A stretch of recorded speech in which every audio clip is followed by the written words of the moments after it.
I've lost millions of dollars in the prime years of my life trying to figure out entrepreneurship on my own. I believed the same lie everybody else believed. All the information is on YouTube. In this video, I'm going to compress 10 years worth of the most costly mistakes that I made and the exact lessons that took me from a Subway sandwich artist to building a multi-million-dollar coaching business. That way, you don't have to learn the expensive way like I did. These are high-level principles that all work together. If you miss one piece, the rest of it breaks, so stick till the end. Almost everybody who starts out makes this mistake, but you'll quickly realize that most of the ideas that sound good to you actually suck, even if other people agree with you. Without business experience, we overcorrect by making our ideas as unique and outlandish as possible. We just think about what has never been done before, and we think that that is the key to us unlocking a successful business. I'm not saying that you shouldn't be unique, but you should first learn the fundamentals and foundations of what works well enough to where you can now start throwing unique ideas in and making it your own. Most things that haven't been done before aren't because nobody thought of them. They just didn't work. That is why there's certain businesses and industries that have been around for so long, is because they've been proven to work and have longevity. A huge one I hear all the time is the market is too saturated. They believe that the entire market is taken up by a few people, so they never even try. After learning about this now, I now have the perspective of if a market is oversaturated, that is a good sign. It means that it's been proven that it works. You just have to make it work for yourself. And if it's worked on repetition through different people who have set these things up, that's such a good indicator that you just have to figure out how to play the game correctly for it to work in your favor. So market saturation is proof of high likelihood that it's going to be successful. Now we just have to focus on putting ourselves out there, making ourselves unique by having our own personality in our brand. And then we don't have to worry about changing our offer and breaking things that already work. We just have to focus on us. There can't be a single person on earth that hasn't had this light bulb moment in the shower where they thought they had this amazing business idea. They're like, this is so unique, nobody's ever done this before. They go and tell their buddy and they're like, that is an amazing idea. It's two blind people leading each other. It sounds like a good idea until you think about all the business logistics. Who's gonna buy it? How do we create it? How much money does it cost? These are all things we don't think about unless we have business experience. So ideas can actually be pretty harmful because we have way too many of them and they're way too outlandish, but they don't work within business constraints. I did this when I started too. I was like, how can I give more, charge less, make it a no-brainer, make it so cheap that people just buy it? Like we think like these ideas have never been done before. I'll tell you this, not a good way to start a business. The best thing I can tell you about this is just find clues to what has already worked, learn them so well that you know it like the back of your hand. Now you can choose which parts you want to alter and be unique about. Don't focus on just being unique right off the bat. There's too many blind spots that you may not realize, so find proof of what works first. Second paralyzing mistake I know I made and so many other people make, there is never a good time to start. I remember doing this with so many different aspects of my life. I would think, look, if I just had this one guitar, I would be way better. If I just bought this one amp, I would be way better. Bought it, was still the same. Started producing music. If I just had this one software, I'd be better. Got the software. I think it's because I'm missing more gear. And it's the same thing with business. People are always looking for reasons for all the stars to align before they actually start. I just bought a house, I just had a kid, I just got fired. Like, these are all hard things that happen in your life, but no matter what, the people that succeed aren't the people that wait for all that to blow over. They're the ones that take action even during those hard times.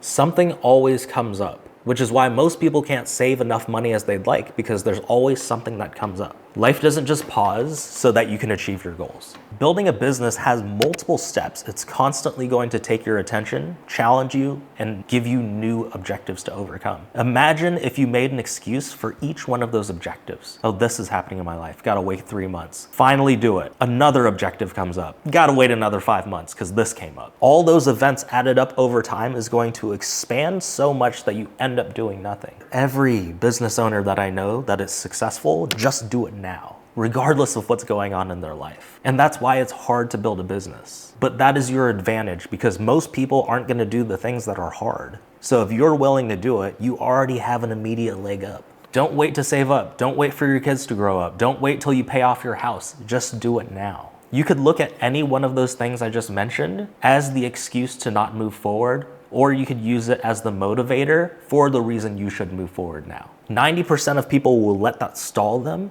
Just doing the action is gonna get you ahead of most people.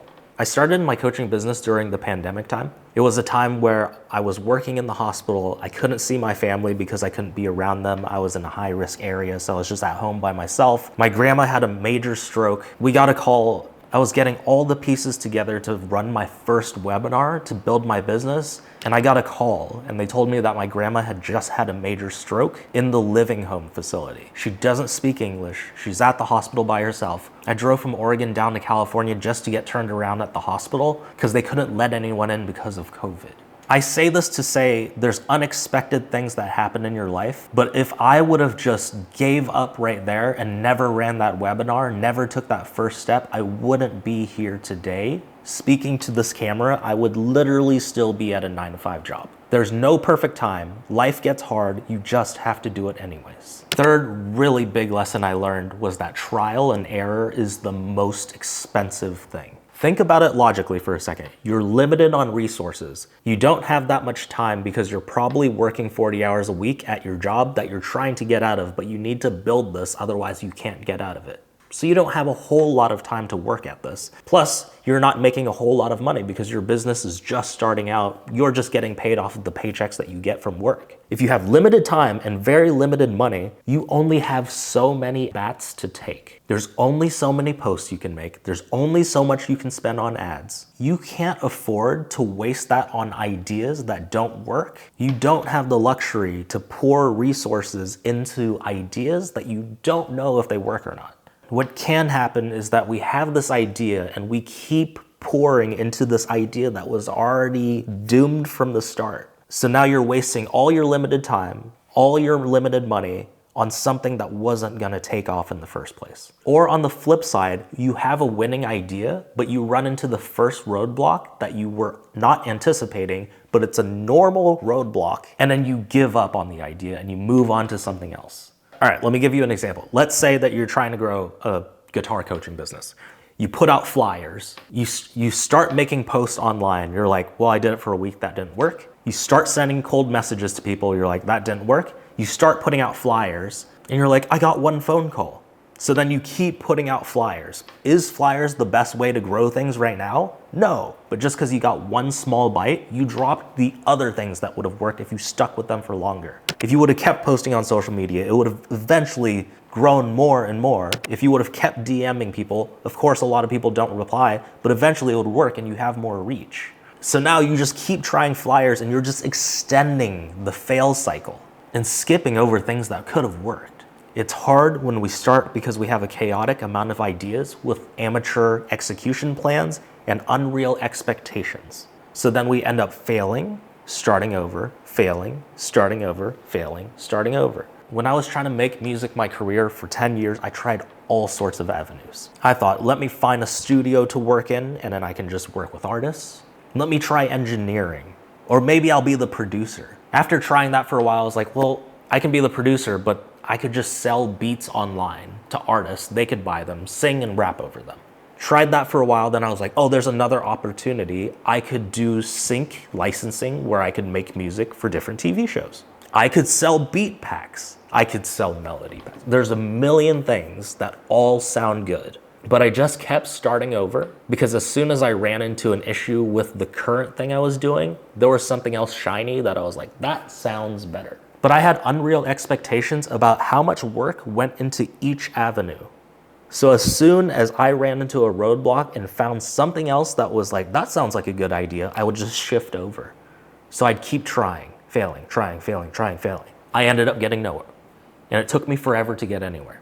In this book called The One Thing, there's the first concept they say is, if you chase two rabbits, you catch neither. Imagine being the person that's trying to do multiple things, pouring a little bit of energy into each, but trying to compete with the person who has singular focus and putting 100% of their effort into one thing. It's like no competition. So it's insane, but this is what we all do.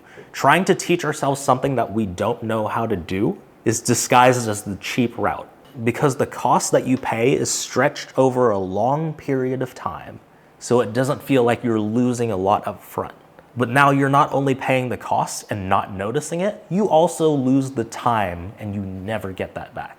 Here's an action step for you to fix this. Find somebody who is where you want to be, give them whatever they want to have them show you. It's the cheapest route, but it's perceived as being more expensive because the investment is usually concentrated into one go. So after I tried for 10 years, pouring money into every little avenue, I finally hired a business coach because I was like, look, I have one more try. I just had a kid. I have this brand new job. I have this mortgage. If I don't figure this out, I just have to admit that this is going to be a hobby and just keep working my job. Finally hired a coach as a Hail Mary last ditch offer. I did a bunch of research on him. I was super excited. I saw other musicians that were doing the same thing. So I was feeling big ballin'. I was like, I got money saved up. I'm gonna get on this phone call with them and I'm just gonna buy whatever they got. It all sounded amazing. At the end of the phone call, they told me that it was 10 times more money than I had in my bank account. Immediately started sweating, looking for excuses to get off the phone. I was like, oh, do I just hang up the phone and say it got disconnected? Like, what do I do?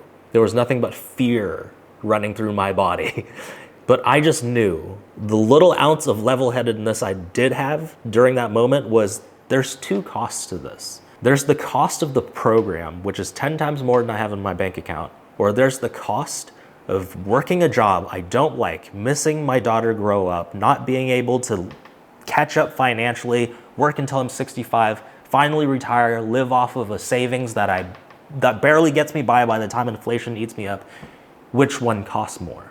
Even though I wanted to hang up that phone and disappear, pretend like nothing happened, if I would have done that, that would have cost me so much more. It would have cost me millions of dollars and all this time and my entire life until I was 65. Because since I hired that coach, 5 months later, I ended up quitting my job. My full-time job I had been at for 6 years. In my first year quitting and in my business, I made $200,000. So there was part of me that was excited, but there was a bigger part of me that was like, I'm such an idiot for trying to figure this out on my own this whole time. If I made $200,000 the first year I hired him and I tried for 10 years, what's 200,000 minimum times 10? That's $2 million that I lost because I didn't hire somebody earlier. I was stubborn and thought I could figure it out. So this is the way that entrepreneurial minds work, is they think about opportunity cost. That's what makes the difference between an entrepreneur that makes a decision and a 9-to-5 person. For most people, that math equation I just gave you doesn't land. For a few people,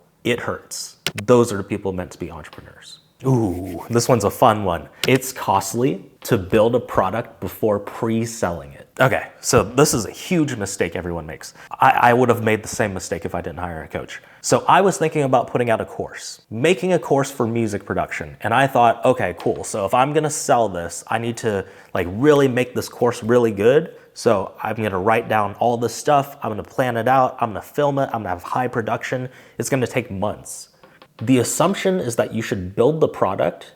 Once you have it finalized, you go and try to sell it. The problem is it's not validated. Even though it sounds like a good idea in your mind, what if nobody wants to buy it? And this happens all the time. What ends up happening is that you as the business owner spent all your effort and time building this product, very happy about it. Nobody buys it, so then you end up getting so discouraged that you just give up and believe this doesn't work. Don't take it from me. Take it from the richest man on planet Earth. When Tesla first came out, I don't know if you remember this, but Elon Musk came out, did a keynote presentation, came out on stage. He basically was explaining the concept of this car. He's like, this car is gonna have all these features, you're gonna be able to do this, all this stuff. Everyone was like, whoa, that sounds amazing.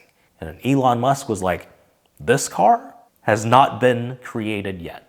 If you want this car, put money down today, and I will send you that car in a few years as soon as it's done being produced. He's built enough businesses to know that if he would have built that car, put it into production, had all the paid for all the factories, built all this stuff, built custom parts, and nobody wanted to buy it, it would have been a huge loss and Tesla would have sunk.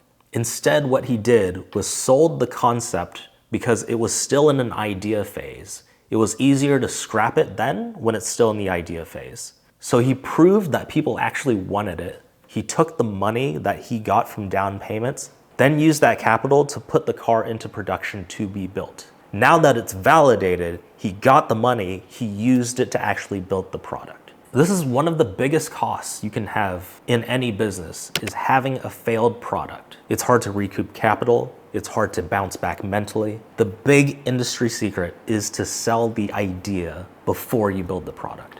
And this next lesson is not something I would have ever assumed either. You should start by selling high-priced products with high touch, then make your way down to cheaper products. I know, right? It sounds insane because when you're starting out, you have no experience, you don't know what you're doing, you should sell things for cheaper just to get people in the door. Those are all the assumptions that we have. But again, this is why it's costly to try to figure things out on our own. When you're selling something for cheap, again, you have these limited resources, not enough time, not enough money, and you need massive volume in order to hit your income goal if you're selling something for cheap. If I wanted to get to $5,000 and I sold something for 100, I would need 50 people. But if I don't have that much money to spend on ads or time to reach out to people, where am I gonna get 50 people to buy from me? Now you're spreading yourself thin trying to convince multiple people. If you sold your service or product for $5,000, you would need one person. I know it sounds hard to try to sell something for $5,000, but it's easier to sell one thing for $5,000 than it is to try to sell 100 things to 50 people. Now you can pour all your energy into one person. You can go deep with them. You can make sure they get the results. You can get feedback from them. You can see where they went wrong. You can pay so much attention to one person